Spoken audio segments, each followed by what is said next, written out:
스위스의 존 갈뱅이 종교 개혁을 일으키면서 장로교회의 모태를 마련하였습니다. 그때 영국에서부터 스위스에 와서 이 갈뱅으로부터 장로교를 배웠던 존 낙스가 자기 고국 영국으로 돌아가서 거기서 장로교를 꽃피웠습니다. 그래서 영국은 아주 장로교가 활발하게 그렇게 발전을 하였습니다.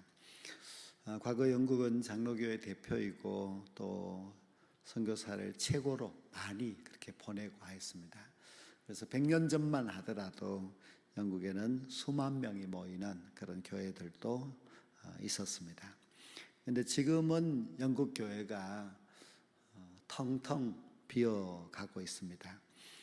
미국이나 캐나다나 또 우리 한국 교회 개신교회의 모태가 된 영국 교회가 예배당 건물이 술집이 되거나 유령 체험관이 되거나 또는 이슬람 사원으로 그렇게 바뀌는 그런 일들이 일어나고 있습니다. 영국에서 시작됐던 감리교회도 마찬가지입니다. 그렇게 교회가 점점 이제 사라져 가고 있는 가운데 있습니다.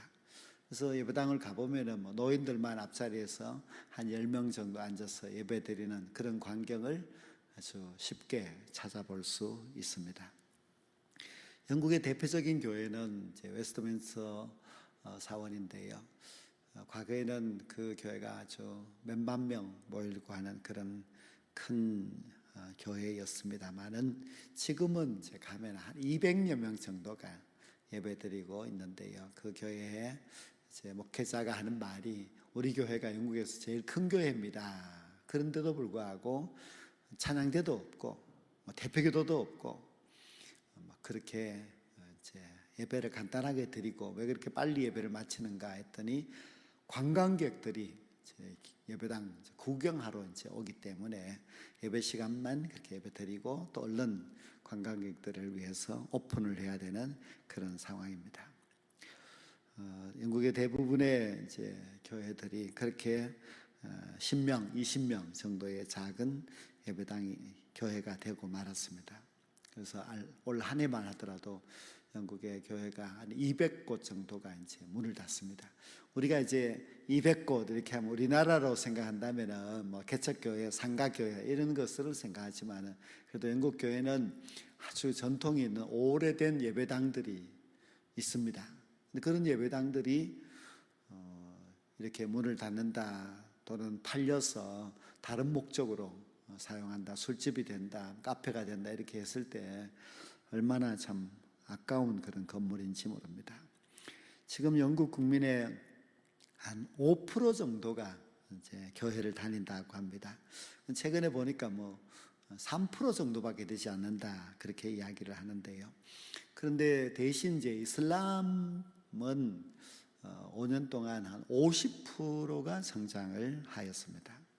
그 텅텅 교회가 비어서 관광지가 되는 것을 생각한다면 이슬람은 아주 폭발적으로 부흥이 되고 있는 가운데 있습니다. 그런데 영국 교회의 이야기가 남의 이야기가 아니고 이 이야기가 결국 미국 교회의 이야기가 되고 또 앞으로 이제 우리 한국 교회의 이야기가 될 가능성이 참 많습니다. 지금 이제 통계적으로 본다면은 우리 교단 통합청만 하더라도 코로나 때는 무려 1년 동안 15만 명, 지금은 또 한 6만 명 정도가 줄어들었습니다. 그 6만 명이라고 하더라도 한 교회의 교인이 이제 한 100명 정도, 100명 정도 교회도 큰 교회죠. 그런 교회들이 6만 명 하면 몇 개, 60개 교회입니까? 그렇게 이제 사라져 가고 있는 그런 상황입니다. 주일 학교가 없는 교회들이 지금 너무너무 많고 그렇습니다. 그래서 우리가 참 교회가 주일 학교가 있다고 하는 것은 참 감사한 일이고요.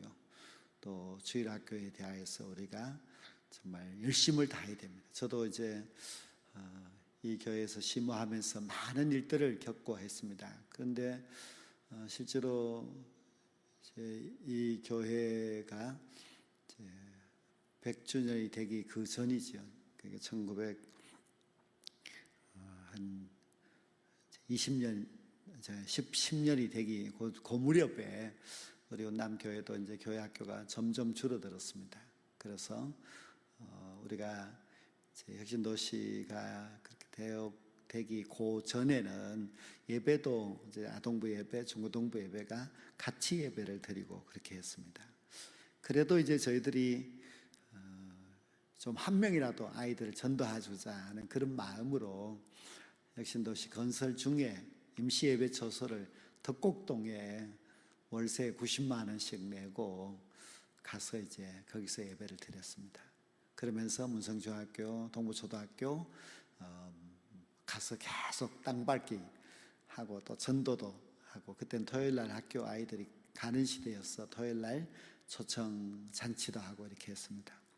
그렇게 많이 애를 썼습니다만 그래도 크게 전도는 되지 않았습니다. 그러다가 교회를 또 이곳으로 옮겨와 버리니 그쪽에서 다니는 학생들도 자연적으로 이제 떨어져 나가고 그렇게 했습니다.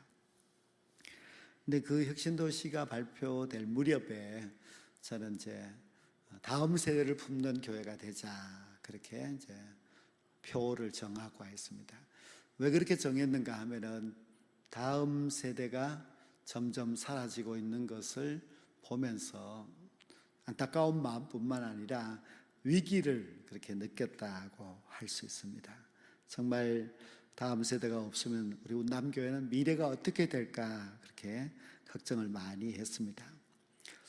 그래서 3년 동안 임시예배 처소에 있을 때에 정말 열심히 전도하여서 많은 전도는 되지 않았지만은 그래도 다음 세대를 품고 거의 한 5년 동안 열심히 이제 노력한 그 모습을 하나님께서 보시고 여기 왔을 때에 교회 학교를 부흥을 시켜준 것 같습니다.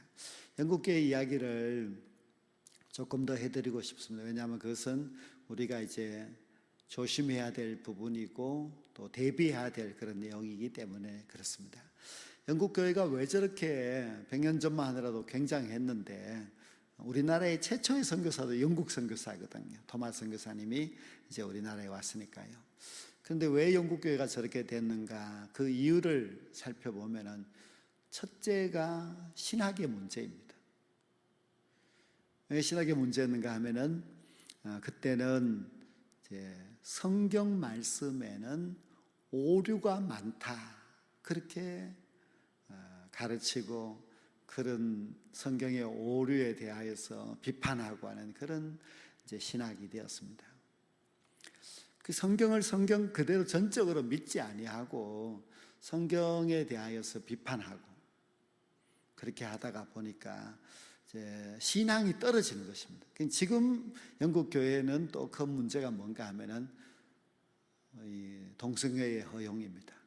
그래서 동성애 결혼하려고 하는 사람이 일부러 교회에서 결혼하겠다고 주례를 요청합니다. 목사님이 안 됩니다 하고 하면 신고합니다. 그럼 목사님은 이제 동성애자들의 결혼에 대하여서 거절했다는 이유로 이제 잡혀갑니다. 그것이 이제 영국 교회의 현실이고 또 뭐 그런 설교도 할 수도 없는 상황이고 그런 것이 많습니다. 그렇게 되니까 이 신학 자체가 무너지면은 교회가 자연적으로 이제 무너지게 되어 있습니다. 또 영국교회 그 쇠퇴의 두 번째 이유는 2세 교육의 실패였습니다. 19세기 후반부터 영국교회는 구제와 봉사에 열정을 쏟았습니다. 그러면 교회가 구제 사업을 해야 되고 교회가 사회 봉사를 열심히 해야 된다. 그것이 교회가 세상의 빛으로서의 그런 역할을 하는 것이기 때문에 물론 그것도 필요합니다. 그러나 그렇게 하면서 2세 교육에 투자를 하지 않았습니다. 중요하다고 생각하지 않고 주로 이제 성인 위주로 교회를 이제 이끌어 가려고 한 것입니다. 어린이 전도가 이제 잘 없었습니다. 세 번째 이유는 성령 운동이 없었습니다.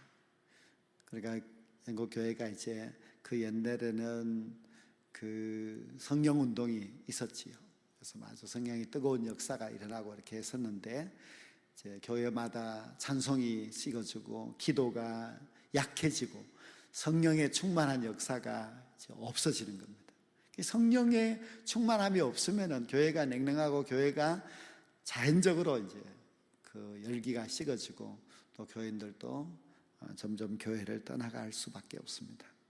다음 세대가 정말 소중합니다. 다음 세대 전도, 다음 세대 교육, 이것이 없으면은 그저 이제 어른들만 교회를 잘 다니다가 어른들이 죽으면은 그 교회는 점점 이제 없어지는 겁니다. 오늘도 제가 보니까 영국에는 다음 세대가 교회를 다니는 아이들이 2%밖에 되지 않는답니다.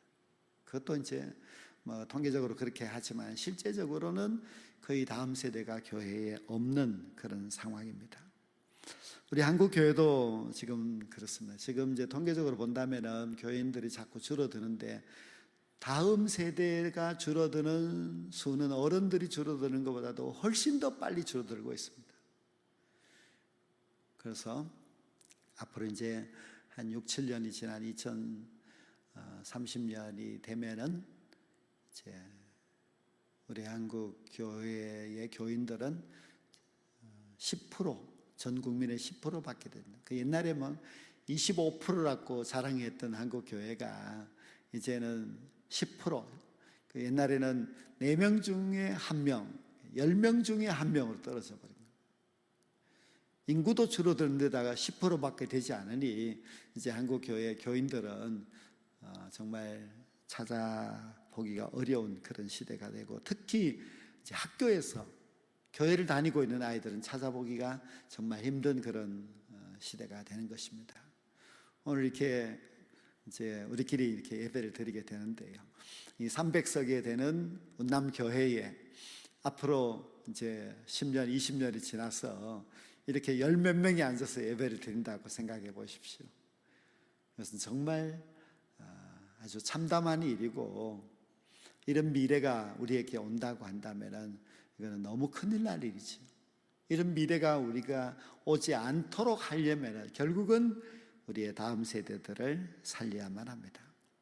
우리 교회도 이쪽 벽면에 다음 세대는 우리의 희망이라고 이렇게 적혀 있어서 밤에도 이제 불을 밝혀서 지나가는 사람, 또 앞에 아파트 사람들이 다 이제 보고 있는데요, 이 내용 그대로 정말 다음 세대가 우리의 희망이 되어야만 합니다. 어떻게 하면 우리가 다음 세대를 품고 다음 세대를 살릴 수 있는가 하면은 귀하게 여겨야 합니다. 오늘 이 말씀에 보면은 어린아이들이 예수님께 오니까 제자들이 아이들은 가라 하고 아이들 아주 가볍게 귀찮게 생각을 했습니다. 그러나 예수님께서는 어린아이들이 내게 오는 것을 금하지 말라, 그 아이들을 일일이 한 명 한 명 이제 안수하고 기도하고 축복해주고 그렇게 했겠지요. 이렇게 예수님처럼 우리가 우리 교회에 나오는 우리의 다음 세대를 귀중하게 여겨야만 합니다. 귀중하게 여기지 않는다면은 그들은 점점 떠날 수밖에 없습니다. 그래서 우리가 우리 아이들을, 물론 여기는 다 아이들 귀하게 여기는 이제 교사도 있고 전사님이고 이렇게 하니까 그렇습니다만은, 우리 어른 세대들이 우리 다음 세대들을 귀하게 여기고 아이들을 반겨주고 아이들을 쓰다듬어주고 아이들에게 막 아이스크림도 사주고 이렇게 좀 아이들이 귀하다고 하는 것을 생각해야 됩니다. 다음 세대를 살리려면 그 교회가 거의 막 미친 듯이 아이들한테 잘해줘야 됩니다. 그래야만 이제 아이들을 잡을 수가 있습니다. 근데 교회에서 우리가 아이들을 살리려고 하면 아이스크림 그것만 가지고는 되지 않습니다. 우리의 다음 세대를 살리기 위해서는 반드시 필요한 것이 찬양과 기도 운동입니다. 이것이 곧 성령의 충만함을 입게 하는 그런 힘인데요, 그 교회에서 아이들의 찬양 소리가 끊이지 않도록 하는 것이 필요합니다. 그래서 아이들에게 찬양을 많이 부르게 하고 아이들이 집에 가서도 찬양을 부를 수 있고, 아이들의 마음속에 그 찬양의 가사가 남아있도록 그렇게 해야 됩니다. 그렇게 하지 않으면 이제 애들은 점점 이제 영성이라고 하는 것이 다 없어지고 세상의 세속이 다 들어와서 그들을 사로잡게 되죠. 기도 운동도 마찬가지입니다. 우리가 뭐 아이들이 기도를 뭘 하겠어 이렇게 생각할지 모르지만은 그 어렸을 때에 기도하는 훈련이 되어 있지 않으면 우리의 다음 세대를 잡을 수가 없습니다. 그래서 뜨겁게 찬양하고 또 찬양을 즐거워하고 찬양의 아이들이 될 수 있도록 만들어줘야 되고요. 또 교회 오면은 기도하는 훈련도 자꾸 시켜야 됩니다. 그래서 우리가 찬양과 기도를 통하여서 영성이 그 아이들 속에 들어가고 아이들이 그 영성으로서 이 세상의 세속의 유혹을 이제 막아내고 이겨낼 수 있어야만 합니다. 또 한 가지 중요한 것은 우리가 다음 세대를 기르기 위해서는 가정이 협조하지 않으면 안 됩니다. 가정이 우리의 다음 세대를 살려야 됩니다. 왜냐하면은 지금은 이제 우리가 안 믿는 집 아이들이 그래도 좀 교회에 나오는 편이지만은요, 앞으로 가면은 안 믿는 집 아이들이 교회에 나오는 것이 거의 없어집니다. 다 믿는 집 아이들이 교회에 나오는데 믿는 집 아이들이 교회를 안 나와버린다면 이제 점점 다음 세대를 잃어버리고 말겠지요. 우리는 아브라함이 이제 믿음의 조상이라고 하는데 아브라함이 믿음의 조상이 된 이유가 이삭이 있었기 때문이죠. 아브라함이 이삭을 믿음의 후손으로 키웠습니다. 이삭은 또한 야곱을 믿음의 후손으로 키웠고 야곱은 자기의 12명의 아들을 다 믿음의 후손으로 키웠습니다. 그러니 아브라함이 이제 믿음의 조상이 되는 겁니다. 우리의 가정에서 우리 자녀들에게 이 믿음의 유산을 물려주지 못한다면 우리의 자녀들을 신앙을 계승해서 그들이 신앙으로 살아가지 못하도록 한다면 우리는 정말 다음 세대를 살릴 수가 없습니다.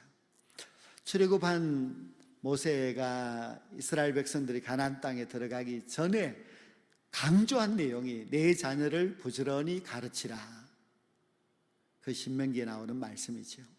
왜 자녀를 부지런히 가르쳐야만 하는가 하면 가나안 땅에 들어가서 그 자녀들이 믿음을 잃어버리면 아무런 의미가 없습니다. 자녀들이 믿음을 잃고 우상을 쫓아가고 불신앙의 길로 가버린다면 뭐 가나안 땅에 살아도 아무 의미가 없는 것입니다. 그래서 이제 적과 꿀이 흐르는 가나안 땅에 들어가게 되면은 내 자녀를 가르쳐서 자녀에게 믿음을 물려줘야 된다. 자녀들이 믿음의 유산을 이어가야 한다 하는 것이 하나님과 모세가 강조하는 점입니다. 우리가 다음 세대를 어떻게 길러야 하는가? 저도 이제 시골에서 자라가지고 그 시골에 교회 친구 8명이 있습니다. 8명이 아주 친해가지고 뭐 아주 자라서 청년이 되어서 그때도 계속 이제 같이 신앙적인 활동도 하고 또 시골 교회 모교회도 도와주고 이렇게 했었는데요.